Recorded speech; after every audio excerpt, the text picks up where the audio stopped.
welcome to Rising Stars. I'm Vikram. Now, the entire motorsport culture in India, it's still very young. It's still a fledgling, and yet that is what offers the space opportunity. Today, we have a company that spotted that opportunity back in the year 2009 to cater to that niche in the many off-roading experiences it builds through the Himalayas, the desert, through wildlife sanctuaries. Clearly, it's targeted at the H&I segment. Ashish Gupta, of course, is the man who's driving that venture. It's called Cougar Motorsport. He's joining us from our Delhi studios. Welcome to the show, Ashish. Great to have you with us. You left behind 15 years of banking and finance industry work to set up Cougar Motorsport. So there is no doubt in my head that this is a business that you're driving with passion. But what was the thought in turning it into a viable business back when you set it up in 2009? Well, when we set it up, I don't think we had a clue where it's going. It was purely passion, and we just wanted to do some things that we were always interested in.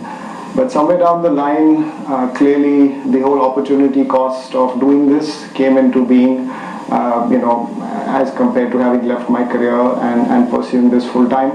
And that's when we decided to make it a successful, viable venture, and it has evolved into that now.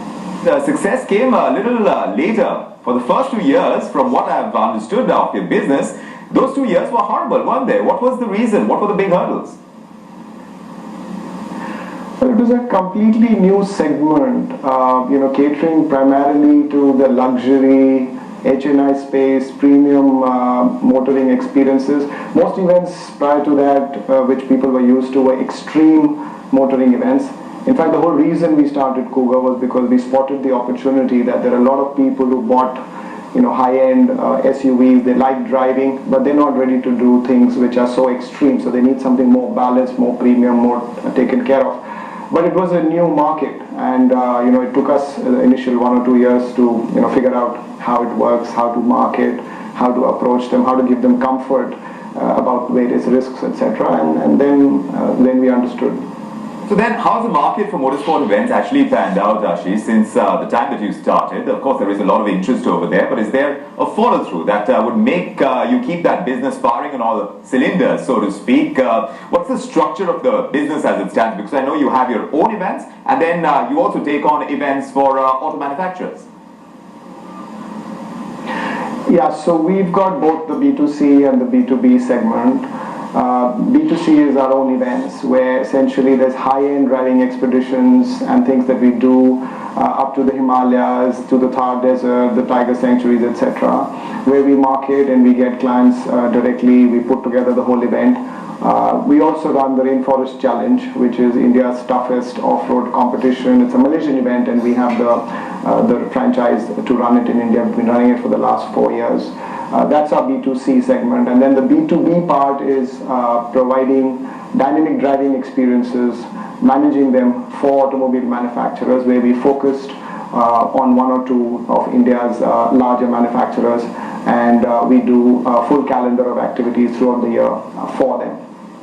So tell me how the revenues pan out, considering that you have these 2 different verticals, the B2B and the B2C kind of model. How has that kind of gotten structured over a period of time that you've been in business? What are the kind of revenues that you get from each one of them? How are you monetizing them? So, well, there's different risk rewards for both the segments. In the B2C segment, we're taking all the risks for marketing and signing customers up. We've basically added events, but that's been pretty stable over the years. Right now, it probably comprises of about 35% of our overall revenue, the B2C segment. The B2B segment has really ramped up over the years. We started off with a few. Now there's a whole calendar of activities, especially with clients such as Land Rover and Tata Motors, where we run at least 1 to 2 events a month for them. And these events, the market risk really doesn't exist, because the customers are invited by them. We get paid a fixed fee, but then there's a huge liability and risk that we take on from the manufacturer's balance sheet of running and executing it in a safe and professional manner, and that comprises about 65% of our revenue.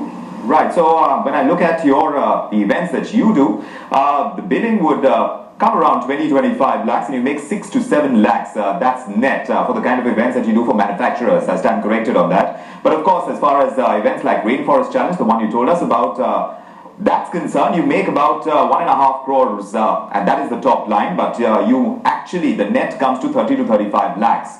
But this is a very capital intensive business from whatever I'm gathering from you, and you can correct me if I'm wrong, but you started with just 14 lakh rupees. That's small change. How far did that take you? Because we always thought that motorsports is very capital intensive, but tell us exactly how your working capital needs are met.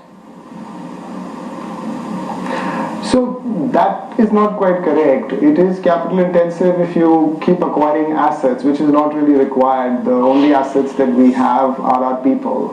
And we train them, and they come and they help us to run these events in a professional manner. We really don't need physical infrastructure like a racetrack or buildings and plant and machinery, barring a few vehicles and a few other bits and pieces of equipment. So really not needed capital for that. Working capital, of course, as we grow, as our turnover increases, as we do more and more events, working capital is a huge drain.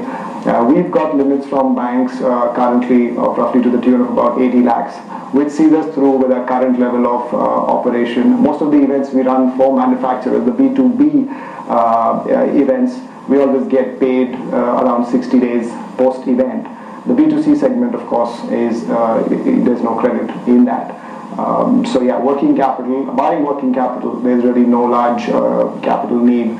Our equity base today also stands at only 17.5 lakhs, on which we generate a turnover of over 6 crores.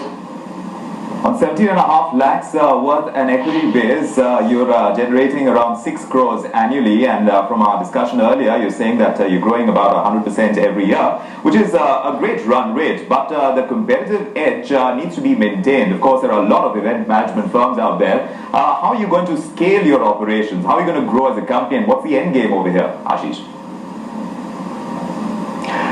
Well, we'd rather grow with a few manufacturers. We are not looking to be a solution provider to every automobile manufacturer out there. As Land Rover grows in India, and there are more and more things which happen with Land Rover, we'd like to be there. So that's what the growth really is going to come from. And as far as competitive edge is concerned, we've invested a lot of time and resources in training. We're pretty much like the company. We're part of their team.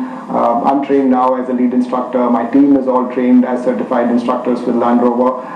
So we'd be looking to stick with them in the long term. And as far as the end game is concerned, we really see that we are building a fairly niche kind of an operation which has high margins.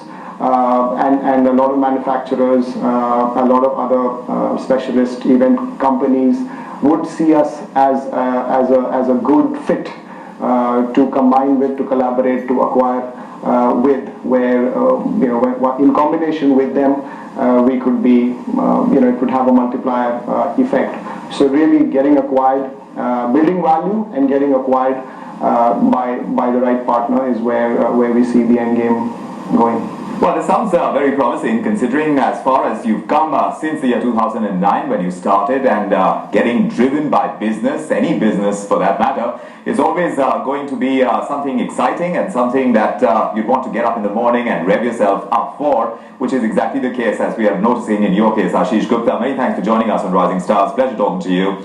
And with that, we'll wrap it up, but of course there'll be much more on the flip side. Do stay with us.